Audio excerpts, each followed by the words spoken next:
ये इसमें नहीं चलेगा। अब हमने एक ग्रुप भी बना दिया है। हाँ, तो जो बच्चे जो है वो रेगुलर होमवर्क कर रहे हैं वो बच्चे उस ग्रुप में रहेंगे, जो नहीं जुड़े हैं वो भी उसमें आ सकते हैं। कब? अगर वो लोग ये सब चीज़ें करने लगेंगे, क्योंकि कंपल्शन फोर्स हो जाएगा तो आप लोग हो सकता है एग्जिस्टिंग सिलेबस में भी पीछे रह जाओ, तो हम ये नहीं चाहते हैं। तो आगे की चीज़ें वही बच्चे लें जो लोग डाइजेस्ट कर पा रहे हैं, जो उसके लिए टाइम निकाल पा रहे हैं, अदरवाइज़ इनडाइजेशन हो जाएगा और वो ठीक नहीं है अभी आपके लिए। तो उसमें पढ़ाएंगे, ठीक है। तो उसमें मुझे जो बच्चे सही लगे, हो सकता है उसमें भी कुछ बच्चे गलती से मुझसे ऐड हो गए हों, तो वो वहाँ से शांति से रिमूव भी हो जाएंगे, तो कोई दिक्कत की बात नहीं है। और कोई बच्चा ये ना सोचे कि वो ग्रुप में ऐड नहीं हुए हैं तो सब ज़िंदगी बेकार हो गई हमारी। अब ऐसा कुछ भी नहीं है। आप लोग अपनी सेल्फ असेसमेंट करिए, आपका मन कर रहा है अगर आगे की चीज़ें सीखना है, उतनी मेहनत करनी है, तो उस प्लेटफॉर्म उस पर आइए, अपने आप को लेकर आइए उस स्टेज पे, तभी आपको फ़ायदा करेंगी चीज़ें, अदरवाइज़ नुकसान कर जाएंगी, है ना। तो अर्ली स्टार्ट लेने के फ़ायदा बहुत बड़ा है। आपको ये चीज़ फील होगी जब आप 11th में जाओगे एक्चुअल में। और अगर आपने अभी से सोच रखा है कि आपको निकालना है, जैसे जेई कुछ लोगों को, तो 9th 10th 11th 12th, है ना। तो अगर आप ऐसे सीखते चले जाते हो, कंपाउंड इंटरेस्ट सबने पढ़ा है, तो कंपाउंड इंटरेस्ट में क्या, सिंपल इंटरेस्ट और कंपाउंड इंटरेस्ट में फ़र्क यही होता है, सिर्फ इतना सा। देखो सिंपल में क्या होती हैं चीज़ें, ऐसे लीनियरली बढ़ती हैं, ठीक है, लेकिन कंपाउंड में क्या होगा, ऐसे बढ़ेंगी, ये ना। तो अब देखिए कि अगर आपने 9 से स्टार्ट किया हुआ है तो ग्राफ ये जा रहा है ना, ठीक है, ऐसे बनाते हैं, ये है, यहाँ तक पहुँच गए आप। अगर आपने 9 से स्टार्ट किया, क्योंकि आपको कितने साल मिले, 4। मान लीजिए अगर किसी ने 11th 12th में ही स्टार्ट किया तो उसको कितने साल मिले, 2 साल में आप कहाँ पहुँचोगे, यहीं तो पहुँचोगे। यहाँ से स्टार्ट किया, यहाँ पहुँचे, क्लियर है। तो 4 साल वाला वहाँ पहुँच जाएगा। वो 11 12 तो मैंने गलत लिख दिया है, मुझे ऐसे लिखना चाहिए था, 4। जिसने 2 साल तैयारी की है वो यहीं पहुँचेगा, जिसने 3 साल की है वो यहाँ पहुँचेगा, और जिसने 4 साल की है वो यहाँ खड़ा होगा, हैं। हाँ, तो और क्या, तब तो आप सोच सकते हैं उसके लिए। बस वही तो मैं कह रहा हूँ कि जो 11th में स्टार्ट करता है उसको ये भी फिक्र होती है कि मेरा सिलेक्शन होगा या नहीं होगा। जो 10th में स्टार्ट कर रहा है उसको इतनी फिक्र नहीं है सिलेक्शन की, उसको ये फिक्र है कि मेरी रैंक 4000 आएगी, 3000 आएगी, 2000। और जो 9 से स्टार्ट कर रहा है वो और आगे की सोच रहा है कि अंडर 1000 लेकर आना है, अंडर 500 लेकर आना है, क्लियर है। कुछ बच्चे ऐसे होंगे जिनको बस इतनी फिक्र होगी कि मेरी जो है वो अंडर 100 आएगी तो श्योर है, क्या टॉप 10 में है नहीं है, इसकी फिक्र है उनको। मतलब इसकी फिक्र ही नहीं है कि सिलेक्शन होगा, इसकी फिक्र ही नहीं है कि अच्छा कॉलेज मिलेगा, इसकी फिक्र है कि टॉप 10 में आएंगे या नहीं आएंगे। तो चेंज हो जाता है ना, मेंटल लेवल देखो बदलता चला जा रहा है, उनकी थॉट प्रोसेस ही अलग है। अर्ली स्टार्ट का ये फ़ायदा होता है, आप वो चीज़ें 11 से स्टार्ट करके नहीं कर सकते जो 9 से कर सकते हैं। अच्छा, सक्सेस हो या फेलियर हो, दोनों के बारे में एक चीज़ बहुत इंपॉर्टेंट है कि दोनों टाइमली आपको पता चल जाए, तो बहुत ज़रूरी है। अगर आप फेल भी हो रहे हैं किसी चीज़ में, तो अगर आपको टाइम रहते पता चल जाए वो ज़्यादा अच्छा है कि लेट से पता चले वो ज़्यादा अच्छा है। फेलियर और सक्सेस लेट से मिले तो कोई फ़ायदा नहीं होता है उसका। फेलियर भी मिलना है तो जल्दी पता चल जाए। अच्छा, जल्दी पता चलेगा तो क्या होगा, फिर हम उसको करेक्ट कर सकते हैं, कोई दूसरा डोमेन में जा सकते हैं। बात समझ में आ रही है।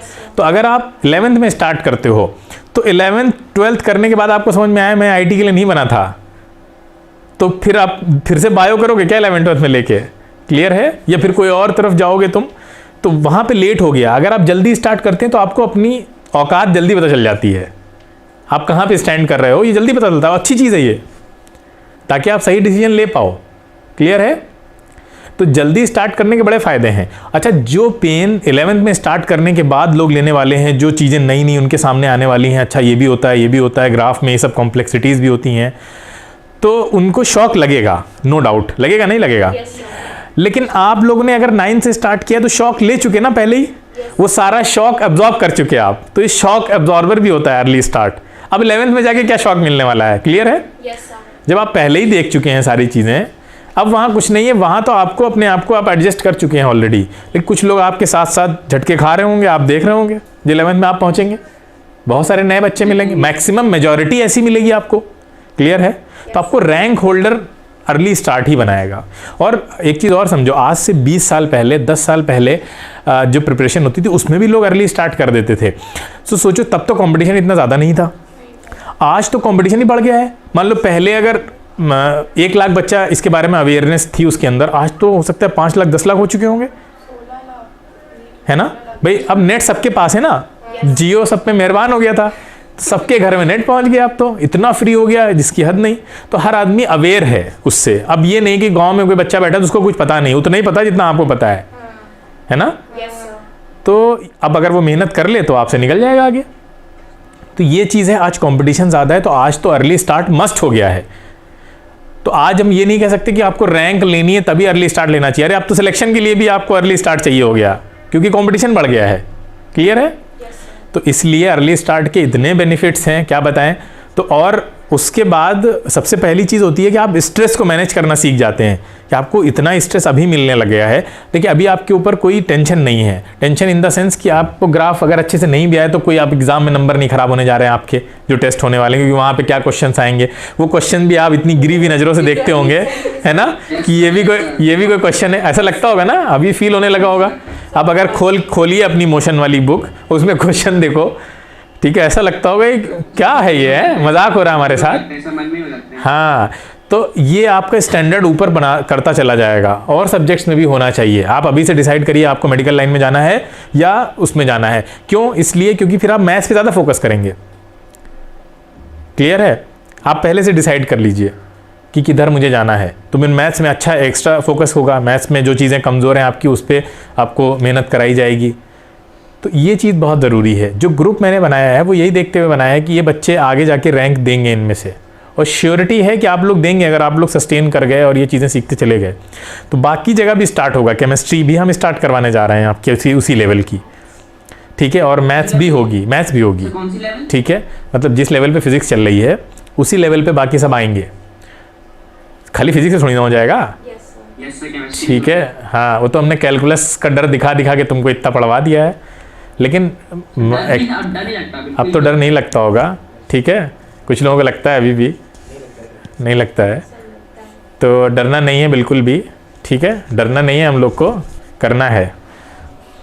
तो चलिए, तो ये समझ में आया, ये जो कंपाउंडेड ग्रोथ होती है ये मिलती है जब आप अर्ली स्टार्ट लेते हैं। अर्ली स्टार्ट के बड़े फायदे हैं, और बीच में NTSC आएगा, उसको तो मसल के फेंक दोगे तुम लोग, ठीक है। इतने छोटे छोटे एग्जाम आ रहे हैं बीच में, NTSC काफ़ी बड़ा एग्जाम है अपने आप में, छोटा नहीं है।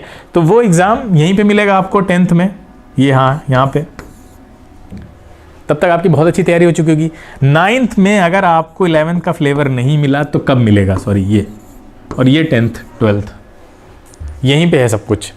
तो बाकी बच्चे भी धीरे धीरे कोशिश करें कम्पीट करने की। मुझे पता है कम से कम 60 to 70% बच्चे नहीं कर पाएंगे, ठीक है। हाँ, मुझे कोई गलत साबित कर दे तो बात अलग है। सिर्फ 20-30% बच्चे ऐसे होते हैं जो इंटरेस्ट लेते हैं और जो कुछ आगे करने की कोशिश करते हैं, उसमें से ही रैंक होल्डर निकलते हैं आगे जाके, ठीक है। अभी तुम लोग देख ही रहो अपनी एग्जिस्टिंग क्लास में कितने बच्चे हैं, कहाँ रेगुलर हैं लोग, 9th को ही लेकर नहीं चल पा रहे हैं सही से, तो उनको आगे की चीज़ें करना और उनसे इतनी उम्मीद रखना नहीं हो पाता है, क्योंकि ये हम करवा नहीं सकते ज़बरदस्ती, ये आपके ऊपर है। आप लोग ना करें अभी तो क्या इसका फोर्स है, कोई फोर्स थोड़ी ना कर सकता है इसके लिए, आपको कोई कंपल्जन नहीं है किसी तरह का।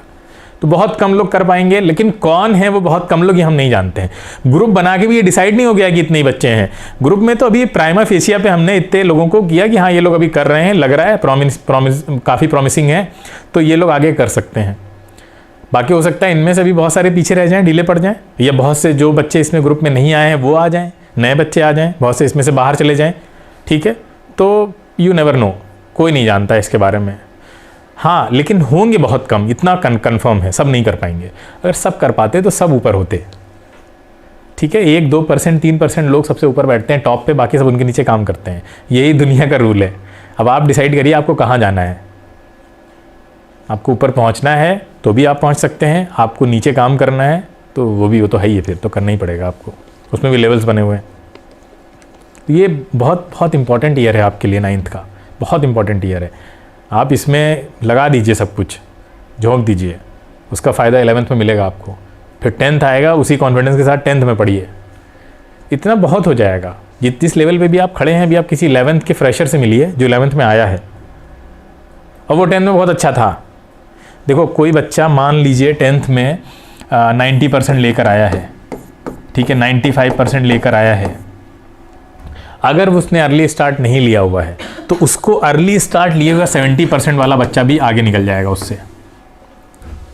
कि हो सकता है उसके किसी वजह से नंबर कम रह गए यहाँ पे, लेकिन नॉलेज है उसके पास, तो वो आपको पीछे कर देगा, वो आगे निकल चुका होगा। क्यों? क्योंकि अर्ली स्टार्ट लिया था उसने वो सारी चीज़ें सीखी थी। तो 10th में परसेंटेज अच्छे होने का कोई मतलब नहीं है कि आप आगे जाके IIT फोड़ देंगे या नीट में अच्छे मार्क्स ले आएंगे, अच्छी रैंक के साथ अच्छा कॉलेज मिल जाएगा आपको। कोई गारंटी नहीं है किसी चीज़ की। गारंटी है आप कॉन्सेप्चुअली कितने साउंड हैं, आपको कॉन्सेप्ट आते हैं अच्छे से, आपने चैप्टर को अच्छे से समझा है, उससे रिलेटेड क्वेश्चन अगर घुमा के दे दिया जाए तो आप कर लेंगे, आपकी स्पीड कितनी तेज़ है मैथ्स में, आपकी कैलकुलेशन कितनी अच्छी है, ये सब चीज़ें मैटर करती हैं। इतने जो मतलब IIT JEE में जो टॉपर बच्चे होते हैं उनको कैलकुलेशन के ऐसे ऐसे हैक्स आते हैं कि जैसे जो एक एग्ज़ाम होता है मैथ्स का RMO और PRMO, ठीक है, रीजनल मैथ्स ओलंपियाड, ठीक है, ये मतलब जैसे ओलंपिक्स गेम होते हैं तो ऐसे ही गेम है इसका। मतलब स्टूडेंट्स अगर कम्पीट करना चाहें, वो अपने देश का नाम रोशन करना चाहते हैं, उनको मैथ्स बहुत अच्छी है, कोई एक पर्टिकुलर सब्जेक्ट बहुत अच्छा है, तो उनका भी ओलंपिक होता है एक तरह से, तो वो सेलेक्ट होते हैं, कई स्टेजेस होती हैं, तो उसी तरह का एग्ज़ाम है। ये मैथ्स वाला हम बता रहे हैं आपको, फिजिक्स का भी होता है, सबका भी होता है। तो जो बच्चा इसकी तैयारी कर रहा होता है वो IIT JEE मेंस का जो पेपर होता है मैथ्स का, वो 45-50 मिनट्स में सॉल्व कर देता है। उसको इतना आसान लगता है वो, क्योंकि वो उससे अच्छे लेवल के क्वेश्चंस कर रहा है। इसीलिए कहते हैं जिनको जिन्होंने सोच रखा है वो RMO की तैयारी ज़रूर करें मैथ्स में, क्योंकि वो JEE को इतना आसान कर देगा उसके सामने, जैसे आप लोगों के साथ हो रहा है। अरे अपने ऊपर अप्लाई करो ना, आपको अच्छे लेवल के क्वेश्चन करा रहे हैं तो 9th कितना ईजी हो गया, 9th में जो मोशन के क्वेश्चंस हैं, हो गया नहीं हो गया? तो इसी को अप्लाई करिए आप, सेम JEE भी ईजी हो जाता है फिर। अभी JEE इसलिए मुश्किल लग रहा है क्योंकि हमने उस लेवल को टच नहीं किया है। क्लियर है? कुछ बच्चों को 9th भी बड़ा टफ लग रहा है तुम्हारे साथ के, पूछ लो उनसे वही क्वेश्चन नहीं बन रहे होंगे ग्राफ देख के चक्कर आता है कुछ लोगों को। तो वो चीज़ें डिपेंड करता है कि आपने अपने लेवल को कितना अप कर रखा है। आप अपने लेवल को ऊपर बढ़ाते चले जाइए, ये सारे एग्जाम वो छोटे होते चले जाएंगे, बहुत छोटे लगेंगे आपको। इंसान का ब्रेन बहुत ज़्यादा बड़ी चीज़ है, बहुत, और हर एक के अंदर है। मतलब ऐसा नहीं है कुछ लोग पैदा ही होते हैं ऐसे, ऐसा कुछ नहीं है। कुछ लोग बनना ही चाहते हैं गधे, तो वो क्या कर सकता फिर कोई, तो वही काम करेंगे आप अगर आप अपने ब्रेन से सही काम नहीं लेंगे। हाँ सर, मैंने आयोक्यू के लिए अपना नाम दिया है, सर कुछ हेल्प मिल सकती है उसके लिए? आयोक्यू तुमने नाम दे दिया और कुछ पता नहीं उसके बारे में? पता है मतलब सर, आयोक्यू फिजिक्स के लिए, केमिस्ट्री के लिए और एस्ट्रोनॉमी के लिए। IOQM का? Yes sir. IOQM तो मैथ्स के लिए हो गया, IOQP फिजिक्स का हो गया, हाँ ये हो गया केमिस्ट्री का। हाँ तो इंटरनेशनल ओलंपियाड है, ये शायद प्राइवेट कोई वो कराती है ऑर्गेनाइजेशन। सही है, आपको मैथ्स का और तो ज़रूर देना चाहिए था फिजिक्स के साथ। मैथ्स क्यों नहीं दिया आपने? JEE के बच्चे मैथ्स के ऊपर एक्स्ट्रा फोकस रखें, मैथ्स उनकी अच्छी होनी बहुत ज़्यादा ज़रूरी है। और उसमें कैलकुलेशन बहुत अच्छी होनी चाहिए। हम कैलकुलेशन पे कुछ एक सीरीज़ बनाएंगे पूरी, कैलकुलेशन को कैसे अच्छे कर सकते हैं, हम बहुत अच्छी कर सकते हैं। आप लोगों के पास अभी टाइम है, आप कर सकते हैं, आप लोग बहुत अच्छे से कर सकते हैं। चलिए आगे चलते हैं। कोई क्वेश्चन बताना है? पिछला हो गया सब? 60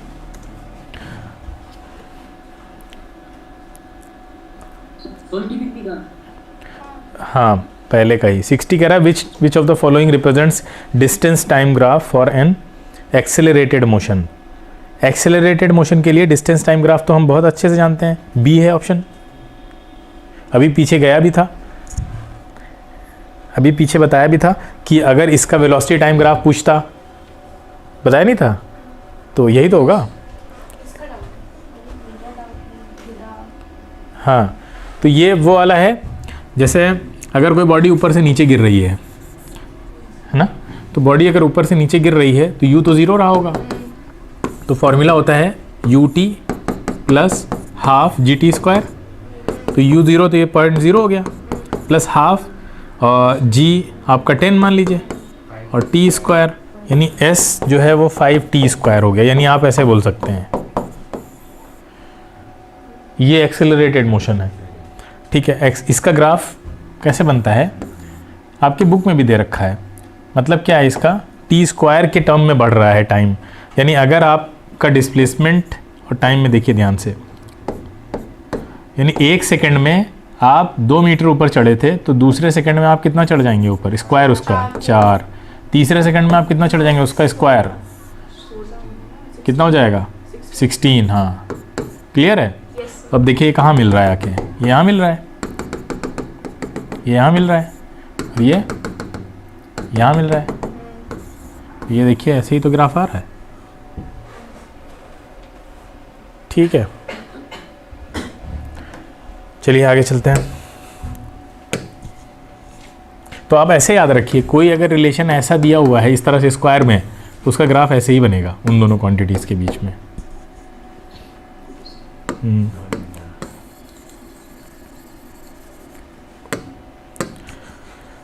लेकिन इसका वीटी ग्राफ अगर बनाने को कहा जाए, सिंस जी जो है वो कांस्टेंट है, जी कांस्टेंट है, तो वीटी ग्राफ में लाइन स्ट्रेट जाएगी। ध्यान रखना, वीटी ग्राफ में स्ट्रेट जाएगी। वीटी ग्राफ ऐसा भी पॉसिबल हो सकता है, लेकिन उसमें फिर एक्सेलरेशन कांस्टेंट नहीं होगा, वो जी वाला केस नहीं होगा, फिर कोई और केस होगा। लेकिन जी में 2 ग्राफ याद रखिए, वीटी में जी कैसे बनेगा और एसटी में वैसा बनेगा जो भी हमने पीछे बताया। पहला क्वेश्चन, चलिए 1 घंटा तो मुझे लग रहा चला ही गया होगा। पहला, a body covers the first half of the distance with the velocity v and the second half in double the time.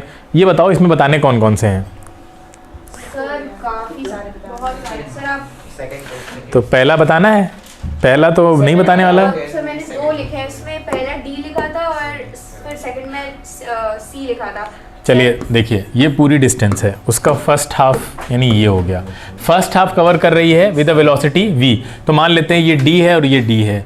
ठीक है, ये v वेलोसिटी से जा रहा है और ये वाला सेकंड वाला डबल द टाइम बोल रहे हैं। अच्छा, यहाँ का जो टाइम है, यहाँ का जो टाइम है वो आएगा आपका d/v। Yes sir. ठीक है, यहाँ का जो टाइम है वो कितना आएगा 2dv/v। हाँ, इसका डबल ना, हाँ, yes, तो ये 2d/v हो गया। Yes, बोलो क्लियर है। yes, sir। छोड़ो यहाँ की वेलोसिटी सब, आपसे पूछ रहा है average velocity v average. v average total distance d + d, total time ये देखो दोनों है हमारे पास d/v + 2dv/। अब देखिए 2 है और ये 1 है तो ऐड हो जाएगा, तो ऊपर 2d तो ये हो जाएगा 3d/v, तो d कैंसिल, ये v ऊपर आ गया 2v/3। सिंपल सा क्वेश्चन था। क्लियर है ऑनलाइन वाले बच्चे? Yes sir. हाँ, नेक्स्ट। Sir question number 2। हम्म, sir question number 2। A point traverse half, ये हम क्वेश्चन तो क्लास में करा चुके हैं। अरे ये पीछे जब हम करा रहे थे तो पीछे वाली स्लाइड्स में आया था, ये तो हम क्लास में करा चुके हैं, वीडियो में देखो। सर मैंने यस सर, चेक कर दिया होगा। Option D half the distance with the velocity v0, ये हम करा चुके हैं, पूरा क्वेश्चन करा चुके हैं। पीछे जो काइनेमेटिक्स के 2 वीडियो निकले हैं, yes sir, yes sir. Same question आप लोग दोबारा देखते ही नहीं हो, नोट्स ही नहीं बनाते हो। ये प्रूफ है, तभी आपने क्वेश्चन दोबारा पूछा। मतलब सोचो वो v0 v1 + v2 ये किसने वाला पूछा? सर, ये हाँ ये है, तो ये इसके नोट्स बनाओ भाई, नोट्स बनाओ, वरना जो नया ग्रुप बनाया है ना वो भी मैं खाली कर दूंगा। 2 बच्चे बचेंगे, ठीक है, कोई दिक्कत नहीं है।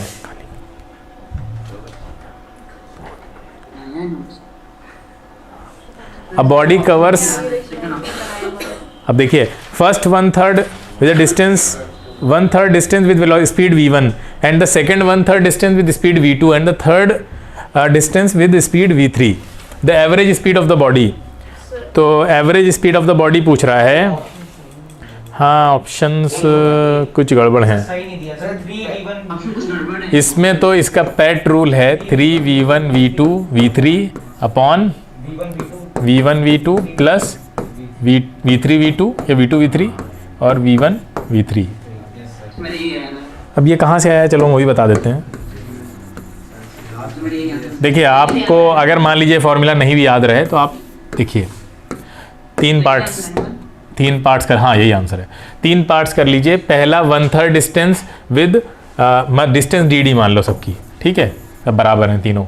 1/3 डिस्टेंस विद स्पीड v1, ठीक है, ये v1 से चल रहा है, ये v2 से चल रहा है, ये v3 से चल रहा है। तो आपको साफ साफ दिख रहा है t1 आ जाएगा यहाँ से d/v1, यहाँ से t2 कितना आ जाएगा डी अपॉन v2 और यहाँ से t3 निकलेगा डी अपॉन v3। ठीक है, अब देखिए यहाँ पे ध्यान से, तो आपको एवरेज स्पीड पूछ रहा है ना। एवरेज स्पीड का सिंपल फॉर्मूला होता है total distance d plus D upon total time.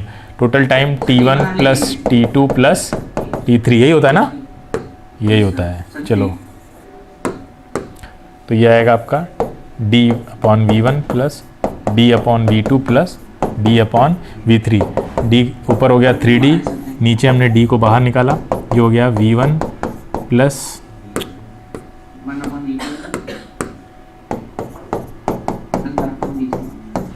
d cancel हो गया।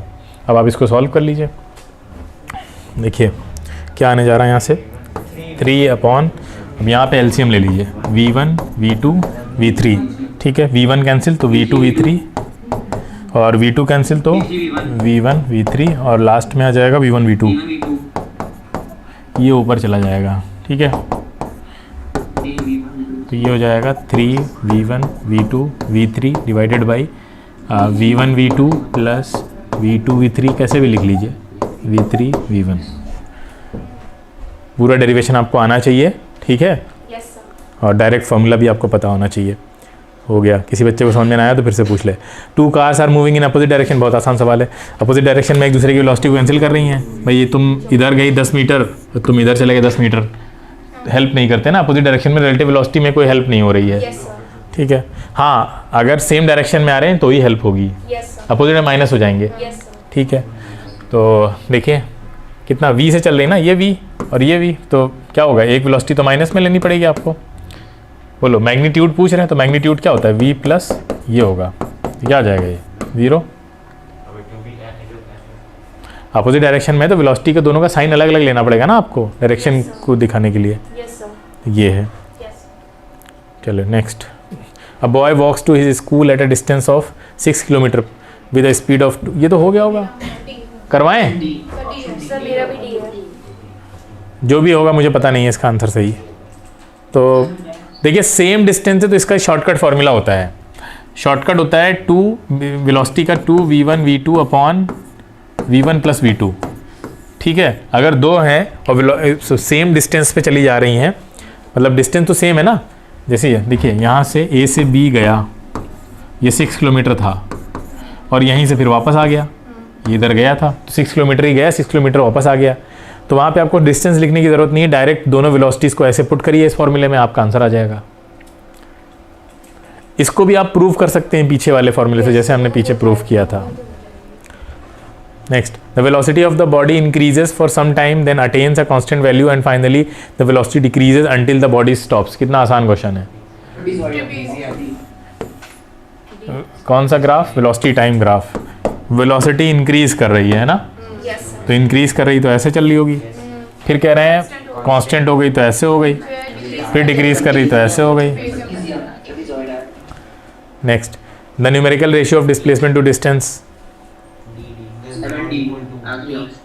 डी। हाँ, a body is thrown upwards and reaches its maximum height at that position. Sir C, its velocity is 0 but its acceleration is maximum।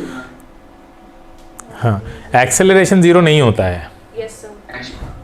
ठीक है, तो acceleration 0 नहीं होगा। Acceleration is the acceleration due to gravity. Velocity 0 होगी, maximum नहीं। Maximum हम कैसे कह सकते हैं, एक्सेलरेशन होगा उसके पास, एक्सेलरेशन मैक्सिमम नहीं होगा। मैक्सिमम हम नहीं बोल सकते ना, एक्सेलरेशन होगा। एक्सेलरेशन नहीं होता तो वापस कैसे आती, वहीं रुक जाती।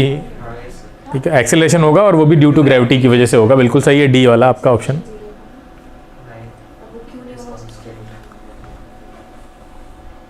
You observe an object covering distances in direct proportion to the time elapsed. What conclusion do you draw about its acceleration? It is 0. It is 0. हाँ, डिस्टेंस अगर डायरेक्टली प्रोपोर्शनल है, ये वाली बात बता रहे हैं ये, Straight line graph होगा ST. तो स्ट्रेट लाइन ग्राफ बनता है इस केस में। Straight line graph velocity constant बताता है, वेलोसिटी कांस्टेंट का मतलब एक्सेलरेशन 0 है। समझ गए? नहीं समझ में आ रहा है? आ रहा है? नहीं आ रहा है तो पूछो यार, यहाँ बैठ के टाइम वेस्ट मत करो कोई बच्चा। सर क्वेश्चन ये सब पिछले वाला क्वेश्चन एक बार एक्सप्लेन कर दीजिए। कौन सा? सर इससे पहले वाला। इससे पहले वाला कह रहा है कि ये दोनों डायरेक्टली लीनियरली रिलेटेड हैं। लीनियर रिलेशन में क्या होता है, ये एस है ये टी है, तो ये होता है, और ये है वेलोसिटी, ठीक है। इसका स्लोप हर जगह सेम, इसका मतलब ये है कांस्टेंट। तो अगर ये बढ़ ही नहीं रही है तो एक्सेलरेशन कहाँ से आ जाएंगे पिक्चर में, तो वी टी ग्राफ जो बनेगा वो ऐसा बनेगा, ठीक है। आपको बहुत जल्दी जल्दी ये सब कन्वर्ट करना आना चाहिए।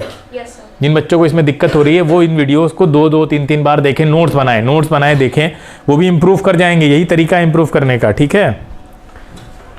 अ pebble is dropped into a well of depth h, the splash is heard after time t, if the c be the velocity of the sound, then बताने की जरूरत है। नहीं। अच्छा ठीक है, देखिए ये पानी है और इसमें यहाँ से किसी ने नित्या को फेंक दिया, ठीक है। अब ये नीचे आ रही हैं, तो ये आ रही हैं, इनके आंसू गिर रहे हैं नीचे। चलो अच्छा ठीक है, यहीं से मान लेते हैं। अब ये क्या हुआ, ये बोल रहे हैं कि तुम यहाँ आकर गिरी, इसके नीचे तुमने कितना ट्रेवल किया उससे किसी को कोई मतलब नहीं है, क्योंकि आवाज़ यहीं पे आ जाएगी ना, यहाँ पे साउंड जनरेट हो जाएगा ना, यहाँ से साउंड सुनाई दे गया, बाकी हमारा काम खत्म हो गया। तो इसका मतलब ये एच जो क्वेश्चन तो थोड़ा सा वैसा लिखा हुआ है, लेकिन उसको हम यही मान के चलेंगे। ये बात सही बोल रहे हैं लोग, ठीक है। क्योंकि ये हाँ नहीं, साउंड यही जनरेट हो जाएगा। तो कितना टाइम लगा तुम्हें वहां आकर गिरने में, वो वाली हाइट एच है, क्लियर है भाई। साउंड तो ऑब्वियस ही बात है, थोड़ा ऊपर से फेंका गया होगा उनको, क्लियर है, तो वही एच है। अब ये देखो, ये यहाँ से आकर नीचे आई, यहाँ से नीचे आने में इनकी कितना टाइम लगा होगा इनको, C be the velocity of sound. नहीं, साउंड तो यहाँ से चलना शुरू करेगा ना, तो वो तो उसका मैटर अभी नहीं है, पहले ही यहाँ से नीचे चले ना, बोलो। तो कैसे निकालेंगे यहाँ, बताओ। यहाँ का टाइम कैसे पता चलेगा हमें, सर टी वो वाला टाइम नहीं होगा सर, टी होगा जो साउंड ट्रैवल करेगा ऊपर की तरफ, राइट। नहीं, पूरा टाइम तो पूरा होगा ना, ऊपर से नीचे गिरेगा और फिर साउंड वहां से चलना शुरू करेगा, तो टाइम तो पूरा लेंगे। तो पहले वाला पार्ट बताइए, जब ये आकर यहाँ टकराई, साउंड जनरेट होने तक का टाइम कैसे निकालेंगे।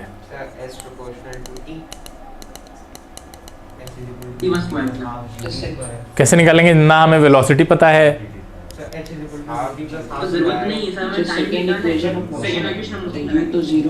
हाँ u 0 है, ठीक है, यहाँ से फेंका जा रहा है ऊपर से, तो u की जरूरत नहीं है। Second equation of motion s is equal to u 0 हो गया plus half g t square. यहाँ हमने ये भी कहा था इसको डायरेक्ट याद रखो, क्या याद रखो बताया था, नहीं हमने बताया था √2gh। इसको टाइम को डायरेक्टली याद रख सकते हो कि जब कोई ऊपर से गिर रहा है, फ्री फॉल कर रहा है, तो उसको नीचे आने में कितना टाइम लगेगा, कितना लगेगा, √2gh, जिसमें वेलोसिटी का टर्म नहीं आना है। वेलोसिटी के टर्म में तो अलग है वो, ठीक है, u/g 2u/g दो भी तो है, ठीक है, बताएंगे जब प्रोजेक्टाइल मोशन पढ़ाएंगे। तो अभी के लिए इतना याद रखो, अगर वेलोसिटी को हम कंसिडर नहीं कर रहे हैं, ठीक है, क्लियर है। नीचे आके फाइनली तो 0 हो ही जाना है वैसे भी। यस सर, अगर इसमें हम लोग अगर u की कुछ वैल्यू होती तब ये जो आपने बताया ये अप्लाई नहीं होता ना। हाँ, तब फिर हम दूसरा अप्लाई करते हैं, u की वैल्यू होती तो u रख देते हैं यहाँ पे, फिर हाँ, तो सर लेकिन जो आपने ट्रिक बताई t = √2gh, सर ये नहीं अप्लाई होता ना। हाँ, फिर कोई और भी अप्लाई कर सकते थे, लेकिन अभी तो हमारे पास ऑप्शन नहीं है, हमको वही अप्लाई करना पड़ेगा। तो यहाँ का टाइम हमें पता चल गया ना। अब यहाँ साउंड जनरेट हुआ, जैसे ही आके गिरी साउंड जनरेट हुआ, अब वो साउंड यहाँ से चलता हुआ कहाँ जाएगा, कानों तक जाएगा, तो उसको भी कुछ टाइम लगेगा जाने में। तो उसका टाइम कैसे निकालेंगे, वो सिंपल, आपको कोई एक्सेलरेशन नहीं है वहाँ पे, कांस्टेंट वेलोसिटी से मूव करेगा वो, तो डिस्टेंस तो उतनी तय करेगा h, और वो कितना लगेगा, वेलोसिटी कितनी है उसकी c, तो h/c हो जाएगा। सर तो सॉल्व करने से अच्छा हमने क्या किया था, सर आपने एक्सप्लेन कर चुका है, मुझे इसका एक्सप्लेनेशन सर वो √2h/g होगा, वहां पे √2gh होगा या फिर हाँ यहाँ पे ठीक है, चेंज कर लो। ये कितना हो जाएगा, ये हो जाएगा 2h और g नीचे आ जाएगा, = t², तो t हो जाएगा √2gh अपॉन। सर मैंने साउंड के ट्रैवल करने की वो निकाला, टाइम निकाला था, और सर उसी से मैंने एलिमिनेशन मेथड से कर लिया था ऑप्शन। ठीक है, लेकिन ये सिंपल है, दोनों टाइम निकालिए आप, t1 t2, और ऐड कर दीजिए तो यही मिलेगा आपको। ठीक है, चलें आगे। क्या बताना है? The displacement time graph of a moving object is shown in the figure. Which of the velocity time graph shown in the figure could represent the motion of the same body. Velocity time graph बनाना है इसका, displacement time graph का। अच्छा, इस question number छोड़ो, ये देखो यहाँ पे ये क्या दिखा रहा है आपको। सबसे पहले आपको दिख भी रहा है, देखिए स्लोप यहाँ पे आके वेलोसिटी जीरो हो गई ना, देखिए वेलोसिटी जीरो हो गई, स्लोप जीरो हो गया ना, स्लोप जीरो हो गया ना। यहाँ पे वेलोसिटी यहाँ पे तो पहले डिक्रीज कर रही थी, यहाँ वेलोसिटी डिक्रीज कर रही थी, फिर वो जीरो हो गई डिक्रीज, और उसके बाद क्या हो रही है? इंक्रीज कर रही है। हाँ, लेकिन अपोजिट डायरेक्शन में। तो ऑप्शन सी हो जाएगा। देखिए पहले में दोनों जगह पॉजिटिव है, यस सर, बोलो, यस सर, और जीरो जीरो भी नहीं हो रही है, कहाँ दिख नहीं रहा है, तो पहला तो नहीं हो सकता, दूसरे में तो कुछ भी नहीं है, तीसरा देखिए, तीसरा सर इनिशियल वेलोसिटी है, फिर जीरो भी टच कर रहा है। देखो, और यहाँ पे एक चीज़ और लिखी थी, मूविंग ऑब्जेक्ट। ठीक है, कि ये मतलब इस रेस से स्टार्ट कर रहा है ऐसा कोई ज़रूरी नहीं है। ज़रूरी है? हाँ, रेस से स्टार्ट कर रहा है, लेकिन ये रेस से स्टार्ट नहीं कर रहा है। आप बताइए, सर ऊपर वाला हो नहीं सकता, पहला वाला नहीं हो सकता, तो अब बताओ। सर सी इसलिए होगा बिकॉज़ कोई ऑपोजिट डायरेक्शन। अरे नहीं, ये रेस से स्टार्ट नहीं कर रहा है। क्यों? अगर रेस से स्टार्ट कर रहा होगा तो वेलोसिटी डिक्रीज होकर जीरो थोड़ी ना हो जाएगी, तब तो बढ़ेगी ना पहले। Yes sir, yes sir, yes sir, clear है? yes, तो ये चीज़ दिमाग में सोचो, और ये देखो बिल्कुल कहाँ से उड़ भी रहा है, इसका स्लोप है कुछ ना कुछ यहाँ पे। Yes sir, yes sir, clear है? यस ये कैच होता है, यहाँ पे प्रॉब्लम हो जाती है कई लोगों को। तो अब क्लियर है, अब तो सी होगा। यस। ठीक है, आगे चलें ऑनलाइन। तो ये समझ में नहीं आया। अच्छा, नहीं तो क्या नहीं समझ में आया? ये ऑब्जेक्ट रेस से स्टार्ट नहीं कर रहा है, क्योंकि वेलोसिटी देखो डिक्रीज कर रही है ना लगातार। तो डिक्रीज तो तब होगी ना जब पहले से कुछ ना कुछ वेलोसिटी हो। खुद ही सोचो, जब कुछ इनिशियल वेलोसिटी होगी तभी तो स्लोप डिक्रीजिंग बनेगा, कि तो पहले से क्या डिक्रीज कर दोगे अगर जीरो लिए बैठे हो तो। सर इससे तो सीधे स्लोप निकालने और सर उससे स्लोप से ही तो हमें पता चला ना, स्लोप से ही तो हमें पता चला। हमने स्लोप बनाया हर जगह, ये देखिए, और स्लोप हमें क्या कैसा बता रहा था? डिक्रीजिंग है। तो डिक्रीजिंग स्लोप में इनिशियल वेलोसिटी होगी उसकी कुछ ना कुछ। और ध्यान से अगर आप यहाँ पे भी देखेंगे तो यहाँ पे भी आपको स्लोप मिल रहा है। यस सर, क्लियर है? अदरवाइज रेस से स्टार्ट कर रहा होगा तो उसका स्लोप जीरो होगा इनिशियली। अरे हमने बताया था कि रेस से स्टार्ट करता तो ऐसे आ रहा होता है, इसमें देखिए स्लोप जीरो है यहाँ पे। यस सर, बोलो, समझ में आया अनुनय? Yes sir. तो आप कॉमन सेंस लगा सकते हैं कि वेलोसिटी डिक्रीज कर रही है तो इनिशियली होगी कुछ ना कुछ उसके पास। ठीक है, तो इनिशियल वेलोसिटी उसके पास पहले से है तो इनिशियली जीरो पे नहीं है। तो वीटी ग्राफ ये वाला तो हम जो फंसे हुए थे कि ये तो नहीं हो सकता कहीं, तो वो नहीं होगा, यही होगा। ये देखिए, यहाँ से कुछ ना कुछ वेलोसिटी से स्टार्ट किया, फिर वो डिक्रीज करते करते जीरो हो गई, फिर वो नेगेटिव डायरेक्शन में बढ़ रही है। वैसे हमें यहाँ पे भी दिख रहा है वो नेगेटिव डायरेक्शन में है। क्यों? आप स्लोप बनाइए, स्लोप बनाइए। ये देखिए थीटा कैसा है? Greater than 90। तो बता चुके हैं थीटा ग्रेटर देन 90 है तो अगर वो वीडियो नहीं देखा है तो उसको देखिए, बहुत इंपॉर्टेंट वीडियो था। और ऐसा ही एक वीडियो हो सकता है कल आपको मिले, वीडियो नहीं मतलब कल क्लास हम कर पाएँ एक और उसी तरह के ग्राफ की कुछ। The graph shown in the figure shows the velocity v versus time graph दे रहा है। Which of the graph is in the figure represent the corresponding acceleration time graph. तो आसान है, देखिए यहाँ क्या हो रहा है। सबसे पहले देखिए, आपको साफ साफ दिख रहा है कि जो स्लोप है वो जो एक्सेलरेशन है वो कांस्टेंट है। वीटी ग्राफ में एक्सेलरेशन है कांस्टेंट है, कॉन्स्टेंटली क्या कर रहा है? कम हो रहा है, रिटार्ड कर रहा है ना। रिटार्ड करते करते यहाँ पे देखिए, यहाँ से ये वाला पार्ट देखिए, छोड़ो, अच्छा ऐसे देखिए, इसको हम दो पार्ट में डिवाइड कर दें। यहाँ से देखिए तो ये हाफ पार्ट है, यस सर, बोलो। और ये जो आपको डंडे दिख रहे हैं ना यहाँ पे, ये भी ध्यान रखना है आपको इसका, कि ये जो डंडे हैं जो रेड कलर से हमने मार्क कर दिए हैं, उसमें शुरू में ये दो मार्क आपको दिख रहे हैं, दो मार्क तक एक्सेलरेशन डिक्रीजिंग ही है यस सर, है ना? यस सर, डिक्रीजिंग है ना, बोलो। Yes sir, yes sir. उसके बाद बाकी के दो तक देखिए, यहाँ तक जाकर इंक्रीजिंग है। ये देखिए यहाँ ये लाइन वाली देखिए, ये वाली लाइन इंक्रीजिंग है यहाँ तक। बाकी के दो, शुरू के दो में क्या है? डिक्रीजिंग है, और उसके बाद इंक्रीजिंग है। अब बताइए ग्राफ कौन सा बनेगा? सर मैं बी और डी में कंफ्यूज थी। 80, ध्यान रखिएगा, वेलोसिटी की बात हो रही है। ये वेलोसिटी यूनिफॉर्मली डिक्रीजिंग है। अरे यूनिफॉर्मली बोलेंगे ना डिक्रीजिंग या इंक्रीजिंग, यस सर, क्योंकि स्ट्रेट लाइन है। यस तो यूनिफॉर्मली इंक्रीजिंग या डिक्रीजिंग में एटी ग्राफ में क्या हो जाएगा, सर, straight line बनेगी parallel to x axis। Yes sir, yes sir, sir B होगा। क्लियर है? Yes. तो ये तो नहीं हो सकता, क्लियर है, हाँ, तो साफ साफ दिख रहा है। अब देखिए ये भी नहीं हो सकता। अब इन दोनों में से कंफ्यूजन हो सकता है, तो इनमें देखिए ध्यान से कि इसमें हमें मार्किंग लेकर चलनी है। यहाँ पे दो जो ये मार्क बने हुए थे आपके, दो मार्क तक कॉन्स्टेंटली डिक्रीजिंग दिखा रहा था, ठीक है, दो तक, जबकि यहाँ एक तक ही है। हाँ, यस सर, तो कौन सा ऑप्शन हो गया, वही हो गया, ठीक है। और अगले दो तक भी कॉन्स्टेंटली इंक्रीजिंग है, तो अगले दो तक भी वहाँ पे कॉन्स्टेंटली इंक्रीजिंग था, ठीक है। तो एक्सेलरेशन तो कॉन्स्टेंट ही बना रहेगा ना, एक्सेलरेशन का 80 ग्राफ का जो वो है आपका, ठीक है, स्लोप है 80 ग्राफ का स्लोप। जब कभी भी VT ग्राफ में ऐसे इंक्लाइंड स्लोप बना होगा स्ट्रेट लाइन में, तो 80 ग्राफ में वो पैरेलल टू एक्स एक्सिस हो जाएगा। बात समझ में आ रही है? यस सर, कुछ लोगों को बड़ा भारी लग रहा होगा, ये लग रहा है तो पूछ लो, कोई दिक्कत की बात नहीं है, समझने के लिए ही तो बैठे हैं, ठीक है। ये C क्यों नहीं होगा, D क्यों होगा, ये क्लियर हुआ। और A और D तो बिल्कुल नहीं हो सकते, आपको क्लियर दिख रहा है, A और D नहीं हो सकते। चलिए आगे, ये तो बहुत आसान क्वेश्चन था।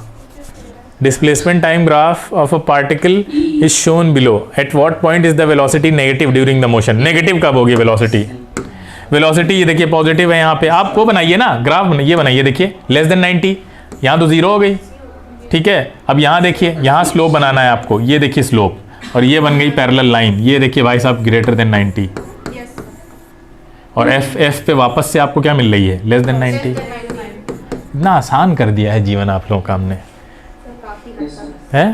ये सब चीज़ें कुछ लोगों को चक्कर आ जाएगा, दिखा दो उनको ले जाके, ये क्या आपने स्पाइरल शेप बना दिया लाके, सही 11th क्लास वाले क्वेश्चंस में है। अब देखो, मतलब अगर हम बता देंगे तो इसको नींद अच्छी आएगी आज।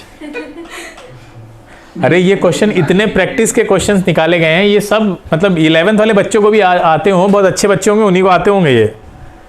अब मैं तो कह तो रहा हूँ कि तुम लोग 9th में आ गए हो, कुछ बच्चे 11th में भी होंगे अभी, उनके पास जाओ ज़रा, भैया या दीदी, उनसे ज़रा कहो जाके कि ये ज़रा हमें समझा दीजिए, ठीक है, प्यार से पूछो जाके, फिर देखो वो क्या बताते हैं, बहाने कितने। अगर वो अच्छे पढ़ने में होंगे तो ज़रूर बता देंगे, अदरवाइज मैक्सिमम मेजॉरिटी क्या बहाने बताएगा तुमको, ठीक है। हो सकता है समझा भी दें अपनी लैंग्वेज में तुमको, वही सोच के कि तुम्हें क्या पता क्या होता है ये, तो तुम्हें पता चल जाएगा। ये उनके सामने मत करना, ठीक है। चलो ये देखिए क्वेश्चन अच्छा है, और ये हम लोग कर चुके हैं, पीछे आप लोग पीछे वाले उसमें कर चुके हैं ये। अब बोतल गायब, ऑलमोस्ट सेम ही है। डी है ना, यस सर, ठीक है, हाँ। यस सर, आगे यार, गए नहीं तुम लोग CBSE वाले? सर रिवीजन करा रहा है, हातिम सर वेट कर रहे होंगे, हैं? रिवीजन हो रहा है। अच्छा, कितनी बार रिवीजन करोगे? ऑप्शन डी, बोलो कुछ आगे का पढ़ाएं। हाँ, ऑप्शन ये तो आसान है, इसमें सिर्फ आपको क्या निकालना है, एरिया एरिया 9 सर 80 मीटर सी होगा ऑप्शन, मेरे हिसाब से भी सी होगा। क्या कह रहा है, VT ग्राफ में distance travelled by the body in the 5 second. तो प्लस हो जाएगा तो सही है। 5 सेकंड में कितनी डिस्टेंस ट्रेवल करी है बॉडी ने, ये सब एरिया निकाल दीजिए सबका। यस सर, 5 सेकंड में डिस्टेंस पूछ रहे हैं, तो आपको साइन की परवाह नहीं करनी है, ऐड करना है। ऐड कर दिया। हाँ हो जाएगा। यस सर, हो गया।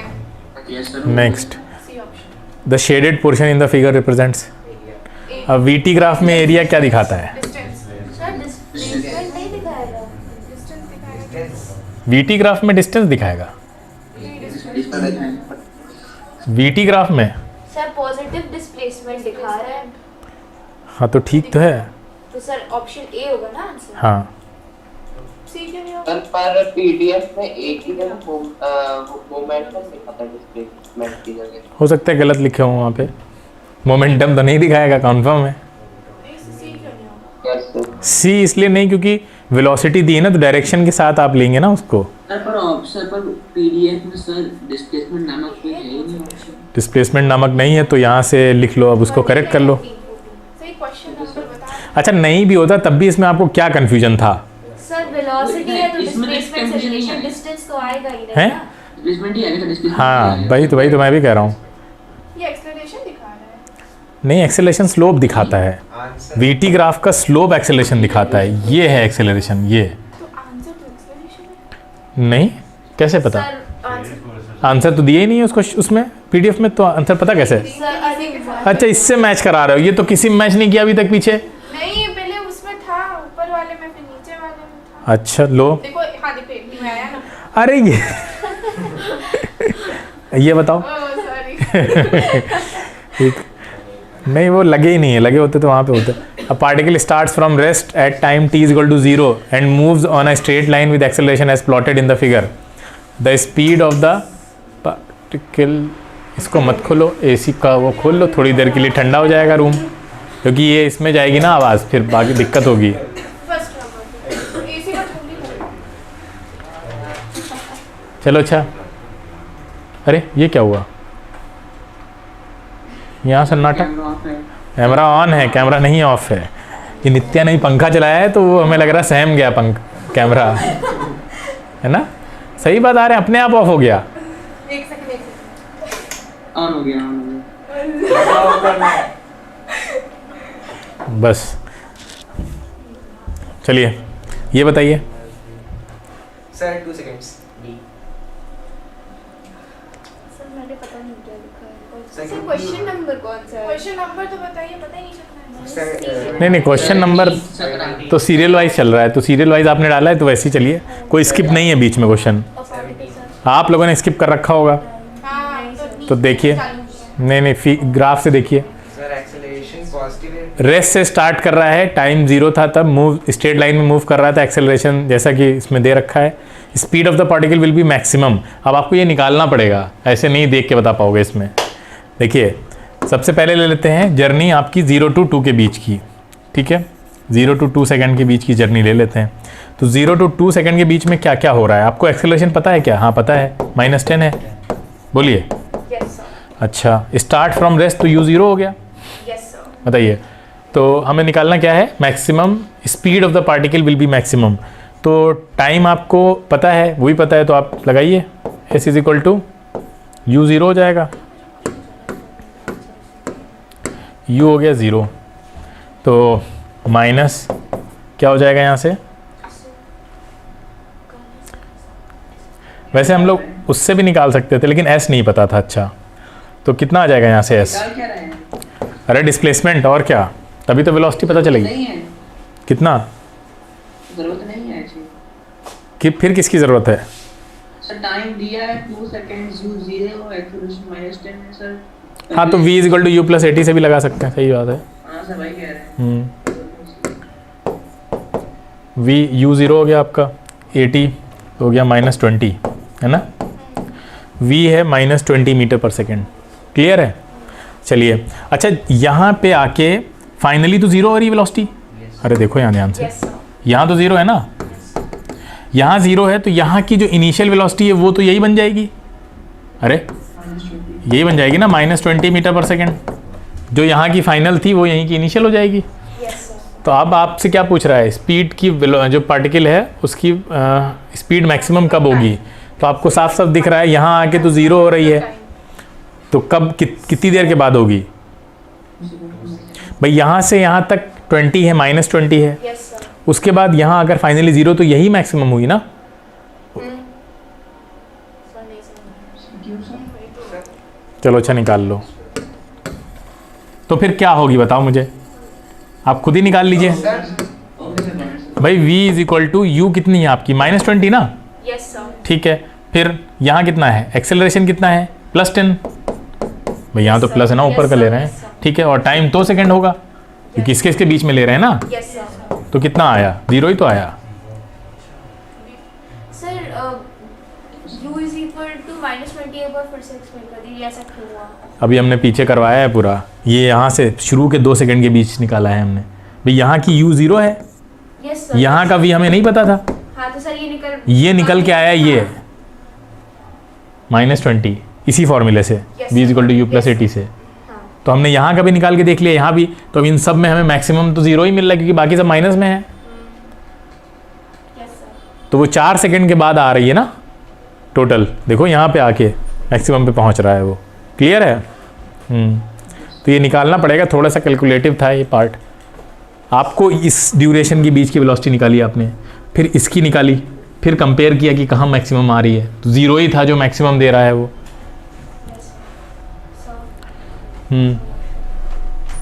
जाओ। Sir option D. ये तो काफ़ी आसान है। इम्पॉसिबल सिचुएशन, अच्छा रीज़न बताएगा कोई? एक ही टाइम पे एक टाइम में पूरा क्वेश्चन इम्पॉसिबल है, टाइम रिपीट सर सीधा टाइम का भी वापस नहीं बनेगा ही नहीं। कहना क्या चाह रहा है क्या? एक ही टाइम में दो, नॉर्मल एसटी पार्ट एक ही टाइम में दो पोजीशंस कैसे पॉसिबल हैं, बस ये चीज़ देखनी है।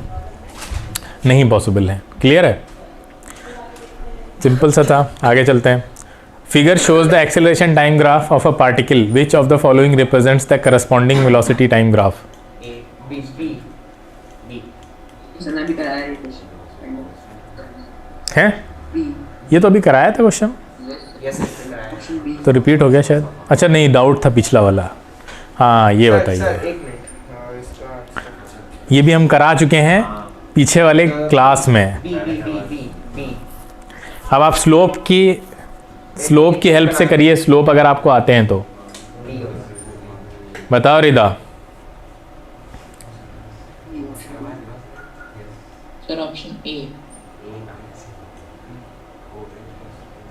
ऑप्शन ए, आओ। बी होगा, जैसे ए होगा, मुझे याद है आपने इसका 0 तो नेगेटिव आपने चेंज कराया, सर ने चेंज कराया, ए ही होगा। ऑप्शन ए कैसे सर ने लास्ट टाइम कराया था ना,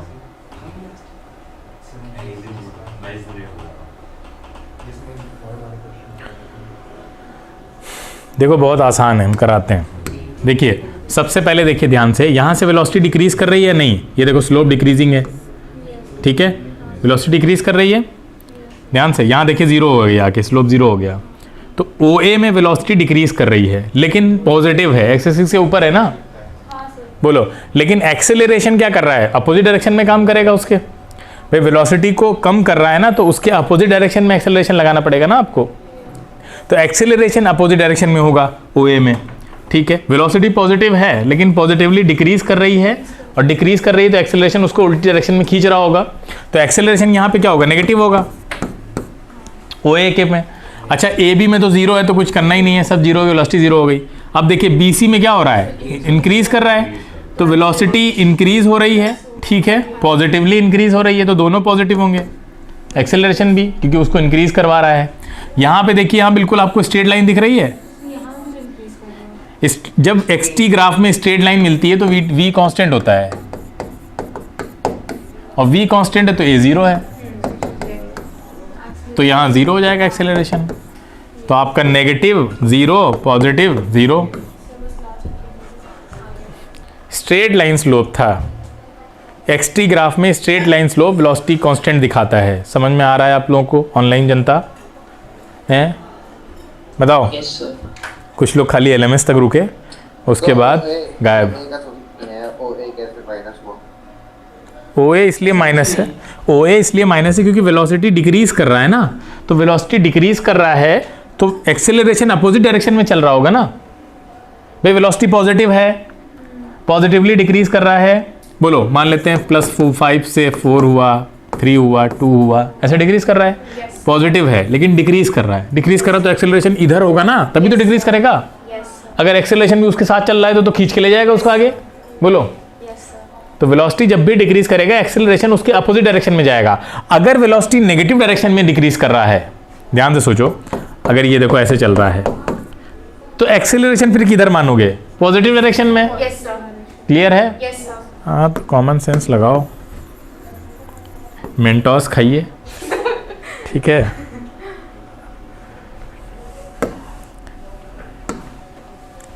Velocity time graph of a body moving in a straight line is shown in the figure. The displacement and distance, ये तो हो गया हमें लग रहा है क्या, नहीं अच्छा वैसे ही क्वेश्चन है कुछ। चलिए बताइए 6 सेकंड में डिस्टेंस और डिस्प्लेसमेंट बताना है तो बहुत आसान है, बता दो वेदा, बताओ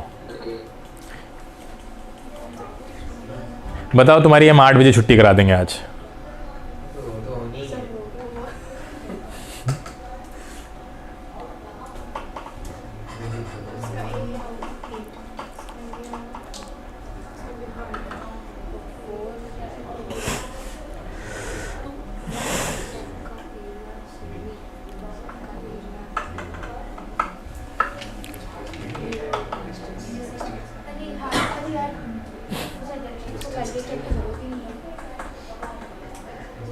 मतलब करके बता दो, मतलब पेपर थोड़ा पेन यूज़ करो। सर कर लिया हाँ बताओ कितना आ रहा था आंसर? सर। अब ए आ रहा है। सभी का ए आ रहा है?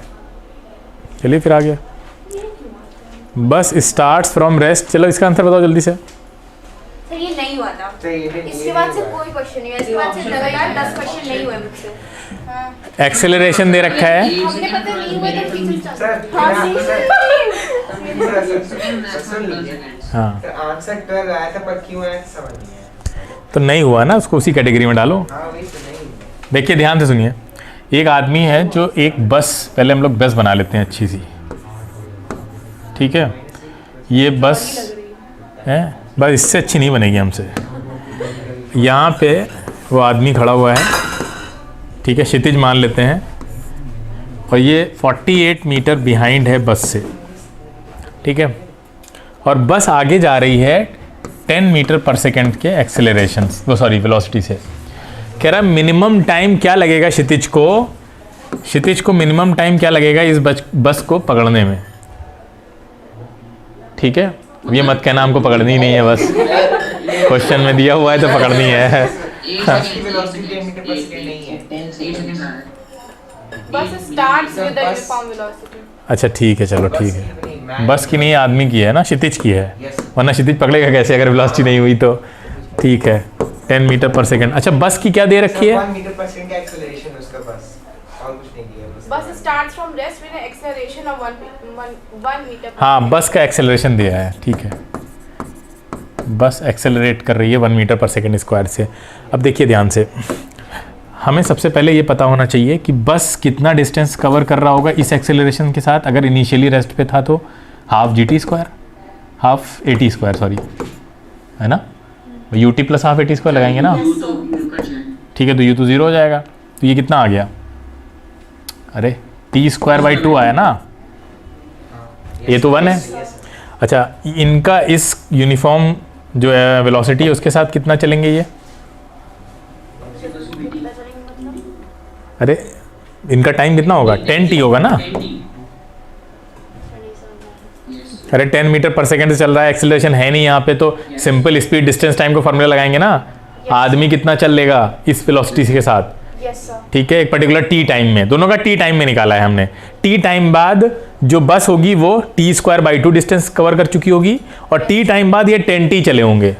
बात समझ में आ रही हाँ है? यस सर आ रही है। हाँ, इन दोनों के बीच में 48 मीटर की दूरियां हैं, ठीक है, क्लियर है? इतनी बात समझ में आ रही है? हाँ आ रही है। इसका मतलब ये है कि जो बस कवर कर रही होगी वो टाइम, आदमी क्या उतना ही टाइम कवर कर रहा होगा? 20 माइनस नहीं, बल्कि 48 कम चल रहा होगा ना। बस काम हो गया हमारा, यही इक्वेशन बनानी थी हमको। क्वेश्चन बन गया, फिर दूसरी ये देखो ये चल रहा है, अरे चुप जाओ भाई चुप जाओ, तुम लोग तो मार कर लोगे इसकी वजह से। सुनो इधर से, ये आगे जा रहा है 1 मीटर पर सेकेंड स्क्वायर से बस, और ये उसके पीछे चल रहा है 10 मीटर पर सेकेंड के वेलोसिटी से। अच्छा लेकिन ये इन दोनों के बीच में कुछ डिस्टेंस है 48 मीटर का। Yes sir. तो अगर हम ये देखेंगे t सेकेंड के बाद ये कितना आगे जा चुका होगा, तो वो डिस्टेंस ये निकल के आती है। Yes sir.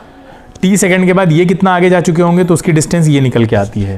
यस लेकिन इनके बीच में अभी भी गैप तो इतना ही होगा 48 का। सर ये तो तब होगा ना जब दोनों अपनी वेलोसिटीज मेंटेन कर रहे होंगे। नहीं स्टिल हमको कम से कम इतना तो कंफर्म है कि 48 कम चलेगा ये इससे, इतना तो चलो बताओ, छोड़ो हटाओ।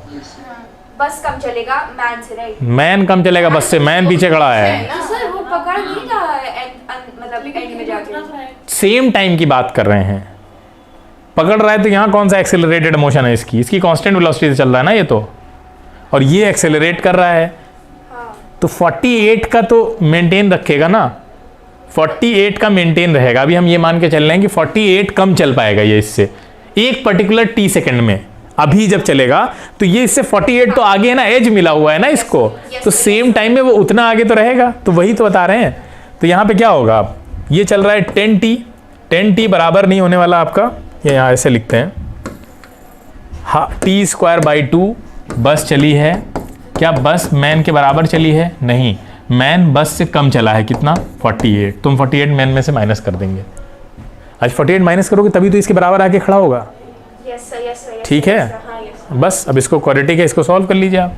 तो ये हो जाएगा t square is equal to 20t minus 96, तो हो जाएगा t square minus 20t plus 96। तो 12 8 होता है ना 96, तो ये हो जाएगा माइनस का 12t माइनस का 8t प्लस 96। अब देखिए दो आंसर आएंगे, 12 और 8 कौन छोटा है? 8 चलिए आगे, ये क्वेश्चन हम करा चुके हैं, ये हम क्लास में करा चुके हैं और कह रहे हैं आगे क्वेश्चन हुए ही नहीं। ये क्वेश्चन हमने क्लास में कराया, और काइनेमेटिक्स का पहला या दूसरे वीडियो में मिल जाएगा आपको, ये कराया था ना। हाँ तो इसको वीडियो देखना अभी इसलिए नहीं करा रहे हैं, इस ऐसे ही वो उसमें भी था डिस्टेंस ट्रेवल्ड कितनी होगी, ये भी था। आप लोग नोट्स नहीं बना रहे हैं सिंसियरली। ये देखिए ठीक है, एक बेवड़ा है वो घूम रहा है स्ट्रेट रोड पे, देखो लिखा हुआ है। हाँ तो उसको बेवड़ा ही कहते हैं हिंदी में, नहीं पता था? क्या क्या चीज़ें तुमको पता चल रही हैं, देखो। नहीं शराबी तो बहुत बहुत इज्जत देना हो गया उसको, ठीक है। तो अब वो क्या कह रहा है, 5 स्टेप्स आगे लेता। अब देखो हरकतें जो कर रहा है ये इज्जत देने वाली नहीं है उसकी, देखो। तो उसको बेवड़ा ही बोला जाएगा, चढ़ गई है उसके बहुत कायदे से। तो वो क्या कर रहा है, 5 स्टेप आगे लेता है, 3 स्टेप पीछे करता है, और फिर वो यही काम कर रहा है। अब कह रहा है हर एक स्टेप अगर 1 मीटर लंबा है, सोचो कितना लंबा आगे चल रहा होगा वो। 1 मीटर लंबा है तो और 1 सेकेंड लगता है उसको, ठीक है, ऐसा करने में। तो और एक गड्ढा भी है आगे, ठीक है, और 11 मीटर दूर है। गिरना तो है, कंफर्म है, ठीक है, लेकिन बस वो ये जानना चाह रहे हैं कि ये बताइए drunkard will fall into the pit after, हाँ कितनी देर बाद उनका ये काम समाप्त हो जाएगा, ये वाला आगे पीछे वाला है। तो कर लिया होगा ये तो ये रीजनिंग बेस्ड क्वेश्चन है ये। तो हाँ तो जुगाड़ से ही होगा ये। देखिए 5 स्टेप आगे लिए उन्होंने, ठीक है, 5 है मान लीजिए, और 3 स्टेप पीछे आ गया, तो वो 2 चला ना इफेक्टिवली, तो 1 सेकंड में 2 मीटर चला ना, 1 सेकंड में 2 मीटर चला इफेक्टिवली। मेरे को ये डाउट हो रहा था सर, क्योंकि उसने 5 स्टेप लिया है और 1 स्टेप में उसको 1 सेकंड लग रहा है। हाँ ठीक है। नहीं डाउट कैसा, अरे डाउट कैसा, ये आप मान के चलिए कि वो आपका 8 सेकंड में चल पाया इतना 2 मीटर। Yes sir. अब ठीक है, यस सर। भाई आगे जाने में 5 सेकंड लगे होंगे, फिर पीछे आने में 3 सेकंड लगे होंगे, यस सर। तो इफेक्टिवली 8 सेकंड में 2 मीटर चला। अब देखिए ध्यान से, पहले हम लोग गड्ढा बना लेते हैं। ये है गड्ढा और ये यहाँ ऐसे आ रहे हैं, ठीक है, अरे पैर, ठीक है, ये हो गया। और कितना दूर है, 11 मीटर दूर है। कोई क्लास में से तो नहीं है? अच्छा ये कहाँ भाग रहे हैं सब लोग ऑनलाइन वाले, धीरे धीरे कम हो गए। अक्षत, अभिशौर्य, अनुनय, अविरल, हाँ अयान भी था, मैंने देखा था जब वो, हाँ ठीक है, बताते हैं मेरी अगली क्लास जब लगेगी महानगर में। 11 मीटर, 8 सेकंड में 2 मीटर, ठीक है, 2 मीटर चलेंगे ना। अच्छा ये ऐसे करते करते आगे चलेंगे, देखिए ध्यान से, अगले 8 सेकंड में फिर 2 मीटर चलेंगे, ठीक है, ऐसे फिर अगले 8 सेकंड में 2 मीटर, बोलो, फिर अगले 8 सेकंड में 2 मीटर। अब देखो हुआ कितना, 2 2 4 कितना हो गया, 6 नहीं 8 हो गया। लेकिन गड़बड़ हो गया, पता है क्या, कि हमें यहाँ तक अभी 6 तक आना है। क्यों अभी बताएंगे, 6 यहाँ पे यही गड़बड़ होती है। अरे सुनो तो ध्यान से, और क्या, यहाँ देखिए ये कितना हो गया, 24 सेकंड के बाद वो 6 मीटर चल चुका होगा। तो ये यहाँ पे आपका 24 सेकंड में 6 मीटर चल चुका होगा, ठीक है। अब वो 5 सेकंड बाद तो 5 आगे जाएगा ही, तो 5 आगे जाएगा लेकिन लौट के नहीं आएगा, ठीक है, ये यहाँ पड़े होंगे, ठीक है। 5 सेकंड के बाद उनको वापस करेंगे तो वो ये काम, लेकिन वो हवा में हो रहा होगा, तो ये अगले 5 सेकंड में ही अचीव कर लेगा कितने 5 मीटर को, यस सर। यानी टोटल कितने हो गए 11। तो इधर कितना टाइम लगा 29 सेकंड। तो यहाँ पे यही गलती हो सकती है, जुगाड़ बिठाने में भी होगी कुछ लोगों से। बात समझ में आई? आसान था। इसमें वो वाले क्वेश्चन होते हैं बंदर वाला, जैसे वो पोल पे जाता है फिर नीचे आता है, इस तरह के क्वेश्चन बनते हैं। कुएं में जाता है। वैसे ये रियल सिचुएशन है, ऐसा होता होगा। Yes sir. है देखा है। हैं? उसे बेवड़ा नहीं कहना चाहिए। बेवड़ा क्या कहना चाहिए? सर उसे प्रेगनेंसी क्योंकि स्ट्रेट लाइन मोशन वो कर रहा है। हाँ कर दी। हाँ, लेकिन उसको नहीं पता है कि वो स्ट्रेट लाइन मोशन कर रहा है। क्वेश्चन तो यही कह रहा है ना। क्वेश्चन कह रहा है तो हम ऑब्जर्व कर रहे हैं ना दूर से, हमने क्वेश्चन बना दिया उस पर। उससे पूछो जाके कौन सी मोशन चल रही थी। उसके अगले दिन तो कोई और ही मोशन चल रहा होगा। पता ही नहीं होगा। हाँ, क्या चल रहा होगा? पता ही नहीं। हाँ, उसको क्या पता होगा, सही बात है। तो चलिए, ये हो गया। पता होता तो बेवड़ा होता नहीं, वो कुछ कर लेता। सर ऑप्शन बी आ रहा है, ऑप्शन बी। गड्ढे में गिरने के बाद मोक्ष की प्राप्ति हुई होगी उसको, अब वो आराम से सोएगा। ट्रेन है 150 मीटर लॉन्ग नॉर्थ डायरेक्शन में। ये हो गया था क्वेश्चन, करवाएं? ये सब ये हो गया था। हो गया था, नहीं करवाएं? जब करोगे नहीं तो कैसे हो जाएगा? आंसर बी आया। करने से ही होगा। क्षितिज बहुत होगा ना। सॉरी क्या? अब तुम क्लास में नहीं आओगे तो हर चीज़ एक्सप्लेन नहीं कर पाएंगे तुमको। 150 metre length is going towards north direction, north direction में जा रहा है। स्पीड है 10 मीटर पर सेकेंड, ठीक है। तो parrot flies at a speed of 5 metre per second towards south direction parallel to the railway track, ठीक है। पैरेट इधर उड़ रहा है, ठीक है, वो उड़ रहा है 5 मीटर पर सेकेंड से। तो गंदा सा 5 बना दिया हमने। सर वो 10 मीटर पर सेकंड स्पीड से दौड़ रही है ट्रेन। कौन? हाँ, तो फिर क्या बोल रहे हैं? The time taken by the parrot to cross the train, ठीक है। तो ट्रेन को पहले ही क्रॉस करा दिया हमने तो। चलिए, अच्छा ठीक है। तो ये आपको पता है रिलेटिव वेलोसिटी का कॉन्सेप्ट लगेगा यहाँ पे। दोनों की डायरेक्शन तो सेम है भाई, ट्रेन उधर जा रही है यहाँ से देखो, और पैरेट भी सामने से आ रहा है, तो डायरेक्शन अपोजिट है, सेम है। सर ऐड हो जाएगी, ऑपोजिट है तो ऐड हो जाएगी। अपोजिट डायरेक्शन है, यस सर। बोलो, यस सर। ऐड हो जाएगी। Yes sir. यानी दोनों एक दूसरे को सपोर्ट कर रहे हैं, कहने का मतलब ये है। Yes sir. तो पिछले वाले क्वेश्चन में तो हमने माइनस कर दिया था उठा के, 0 आंसर आया था। सर वो तो वो ऐसे जा रहे थे तो वो दूर कर मतलब रहे वो थे। हम लोग सेम ही पॉइंट से अलग डायरेक्शन जा रहे थे। हाँ, ठीक है। चलिए, तो यहाँ कितना हो जाएगा? 10 और 5 15, रिलेटिव वेलोसिटी हो गई 15। Yes sir. और पूछ क्या रहा है कितना टाइम लगेगा? तो 10 सेकंड आ जाएगा शायद answer. Yes sir. Yes sir 10 seconds. चलिए, ये वाला क्वेश्चन।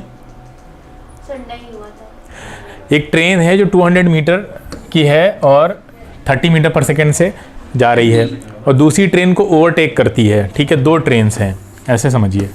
ये है 200 की, ये है 300 की। ये 30 से जा रही है, ये जा रही है 20 से। तो ये 20 वाली को ओवरटेक करती है। द टाइम टेकन, आप देखिए दोनों की डायरेक्शन सेम है, तो रिलेटिव वेलोसिटी में क्या होगा? सब्ट्रैक्ट होगी। सब्ट्रैक्ट हो जाएगी, तो रिलेटिव वेलोसिटी 10 हो जाएगी, और लेंथ ऐड हो जाएंगी, 500 हो जाएगी, तो 50 आ जाएगा आंसर आपका, ठीक है। क्योंकि ये जितना 20 चलेगी, ये 30 चलेगी, तो उतनी देर में 20 जा चुकी होगी, तो उसका 20 तो कैंसिल आउट ही कर देगी वो, इफेक्टिवली तो 10 ही चले। Yes sir. तो ये कॉमन सेंस से समझने वाली चीज़ें हैं। A stone is released from the top of a tower, it covers 24.5 metre distance in the last second of its journey. Height क्या होगी? तो आसान था ये तो। सर ये करने पे कर लेती लेकिन शायद मन नहीं कर क्योंकि आंसर नहीं बताऊंगा। हाँ, आंसर मैं भूल गया देना, आंसर होने चाहिए। को पता ही नहीं है आप जो लगा रहे हो सही है गलत है। 24.5 मीटर डिस्टेंस, लास्ट सेकेंड पूछ रहा है, last second of its journey. हाँ सर, तो ये लास्ट सेकंड की वैल्यू क्या होगी सर? ये क्या लेनी थी, नहीं समझ में आया। Last second of the journey, try किया था लेकिन लास्ट सेकेंड का मतलब nth सेकेंड की बात कर रहा है ना। चलो अच्छा ऐसे समझो, यस सर। nth सेकेंड की बात कर रहा है ना, लास्ट सेकेंड का मतलब। देखो ये मान लेते हैं टोटल n सेकेंड में नीचे आई, ठीक है। n सेकेंड में यहाँ से यहाँ तक n सेकेंड लगते हैं, तो लास्ट जो सेकेंड होगा इससे जस्ट पहले वाला जो सेकेंड होगा वो यही होगा ना last second. Yes sir. Clear है? अच्छा, इससे पीछे की जो जर्नी है वो सब n-1 सेकंड कहलाएगी। यस सर, इतना क्लियर है? Yes sir. ये पूरी n थी, इसमें से एक निकाल दिया तो बची कितनी? n-1। एक निकाला ना तो एक ही माइनस करेंगे। Yes sir, yes sir. Somnath मत देखो, मत दिखाओ कुछ भी, यहाँ देखो इंपॉर्टेंट क्वेश्चन है ये। तो अब आपको पता है कि यहाँ से यहाँ तक पूरी जो डिस्टेंस है वो Sn होती है। n सेकंड में चली गई डिस्टेंस को Sn बोलेंगे। क्लियर है? Yes sir. अच्छा, अगर आप इतना जानना चाहते हैं कि ये हाइट ऑफ द टावर पूछ रहा, आखिरी सेकंड में कितना चला है ये जानना चाहते हैं, अगर आप आखिरी सेकंड में कितना चला है 24.5, ये बता रहा ना, डिस्टेंस दे दी आखिरी सेकंड की आपको मीटर। तो आखिरी की निकालने के लिए टोटल से इसके ऊपर वाले को माइनस कर दो तो आखिरी निकल आएगी आपके लिए। तो Sn-1 अगर हम कर दें तो ये 24.5 है। Yes sir. ऐसा दे रखा है, देखो ध्यान से। Yes sir. ये बात समझ में आई? तो इक्वेशन बन गई हमारे पास। अब हम निकाल लेंगे Sn का, क्या निकालेंगे हम? Sn का क्या होगा? un, भाई ut होता है तो n सेकंड है तो un हो गया, ut plus half at square plus half at, यानी g है यहाँ पे, g और t क्या है? n स्क्वायर हो जाएगा, माइनस Sn-1 में खाली -1 कर देना है हर जगह आपको। अरे छोड़ दो, अभी तो लिखने दो ना। तो ये हो जाएगा un-1 plus half g n-1 का होल स्क्वायर, और ये इक्वल हो जाएगा 24.5 के। करो इसको कैलकुलेट, क्या आएगा? आपको साफ साफ दिख रहा है कि u कैंसिल हो जाएगा, un मतलब कैंसिल हो जाएगा दोनों साइड से।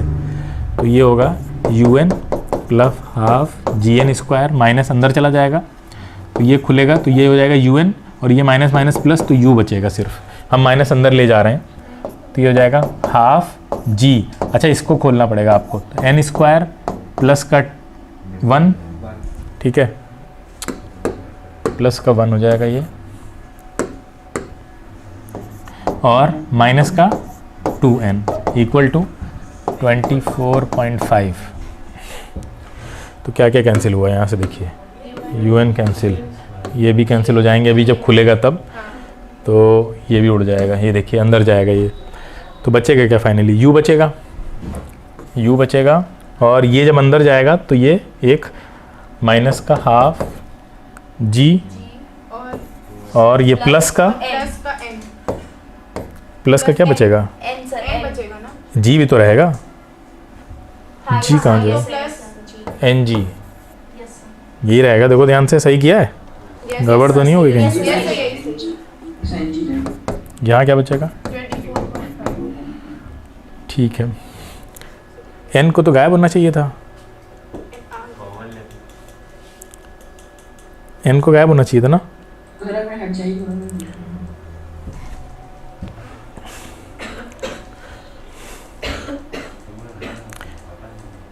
भाई हाइट ऑफ द टावर पूछ रहा था ना हमसे, तो यहाँ से हम u तो निकाल लेंगे, g की वैल्यू हमें पहले ही पता है, n नहीं आना चाहिए था। नहीं ठीक है, ठीक है,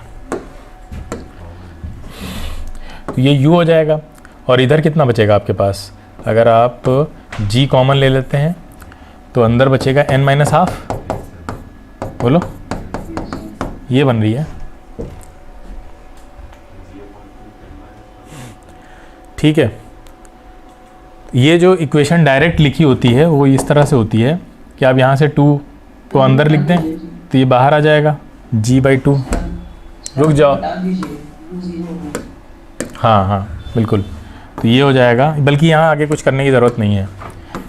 इनिशियली कहाँ थी? रेस्ट पे थी। ये इक्वेशन डायरेक्ट याद होनी चाहिए वैसे, ये वाली इतनी बस, nth सेकंड के लिए, आखिरी सेकंड के लिए ये डायरेक्ट याद की जाती है, इतना डेरिवेशन करना नहीं पड़ता है बैठ के। ये आपको पता होनी चाहिए कि u प्लस g n-1/2, इतना याद होना चाहिए। तो आप डायरेक्ट ये इक्वेशन रखेंगे, और स्टोन रिलीज़ किया गया है टॉप से तो u 0 हो जाएगा, आपको पता है, और u 0 हो जाएगा ना, स्टेट फ्रॉम रेस्ट से स्टार्ट हो रहा है, और g आपको पता है 10 है, तो n-1/2 इक्वल टू हो जाएगा 24.5।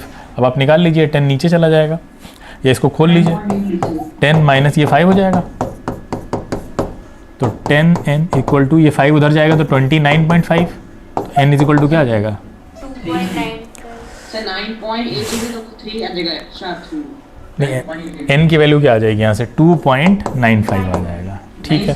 सर आप 9.8 इंटू जी को फिर हाँ, उसको 3 मान लेते हैं, सही है, क्योंकि यहाँ दे तो रखा नहीं है कि आप उतना लेंगे, तो आप इसको 3 ले सकते हैं सीधे सीधे राउंड ऑफ करके। अच्छा, n3 पता चल गया। हमको पूछ क्या रहा था, हाइट ऑफ द टावर। तो हाइट ऑफ द टावर का फॉर्मूला SN से आ जाएगा आपके पास। भाई SN ही तो होगी ना, टोटल डिस्टेंस। अब तो हो जाएगा आगे। SN में हम क्या लगा देंगे सीधे सीधे, सिर्फ और सिर्फ हाफ, ये इतना, इसमें वैल्यू रखो। Yes sir. तो हाफ जी को आपने 9.8 लिया अगर, तो n स्क्वायर मतलब 9। ठीक है, तो ये आप कितना आ जाएगा कैलकुलेट कर लीजिए। 4.9 सर ऑप्शन ए हो जाएगा। 90 का हाफ कितना होता है, 45, उससे कम ही आएगा। Yes sir. ठीक है, यस समझ में आई बात, नहीं आई? सर। क्या वो टाइम हो गया, क्या 7 बज गया? चलो भाई छोड़ते हैं अभी फिर। ये वाला क्वेश्चन अच्छा है तो इसमें थोड़ा टाइम लगेगा, अगली बार कराएंगे। 11 planets